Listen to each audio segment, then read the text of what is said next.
रामकृष्ण हरी. आपल्या महाराष्ट्राचं आराध्य दैवत, महाराष्ट्राचं भूषण,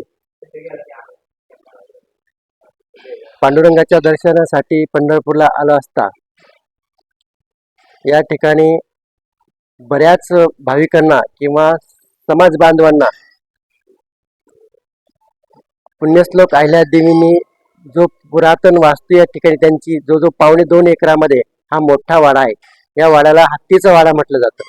आणि जर आजही कुणाला बाहेर लोक मंदिरं बांधतात, पुण्यश्लोक अहिल्यादेवींचे मंदिरं बांधतात, राजे रजवाडे या त्या काळी असं म्हणतात की पहिला नैवेद्य पांडुरंगाला या वाड्यातून जायचा आणि तो वाड्यातून जात असताना तो नैवेद्य कुठून जायचा तो भुयारी मार्ग सुद्धा या ठिकाणी अजून तसाच आहे. हत्तीचा वाडा म्हणून हा प्रख्यात आहे.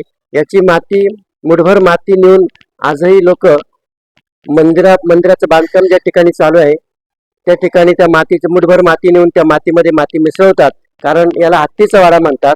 हत्ती पूर्वी पुरातन काळामध्ये या वाड्यावरून हत्ती फिरवला होता आणि आपली वास्तू किती भक्कम आहे हे सिद्ध करण्यासाठी तो हत्ती फिरवला गेला, म्हणून त्याला हत्तीचा वाडा म्हणतात. तर माझं भाविकांना एवढंच आव्हान आहे की आपण पांडुरंगाचे दर्शन ज्यावेळेस घ्यायला येतो, आपलं तर आराध्य दैवत आहे, परंतु जी ही पुरातन 2.25 एकरामध्ये हा भव्य दिव्य असा वाडा आहे, या वाड्याला सुद्धा आपण अवश्य भेट द्यावा. समाज बांधवांनी सुद्धा या वाड्याला भेट द्यावी असं मी सर्वांना आवाहन करतो.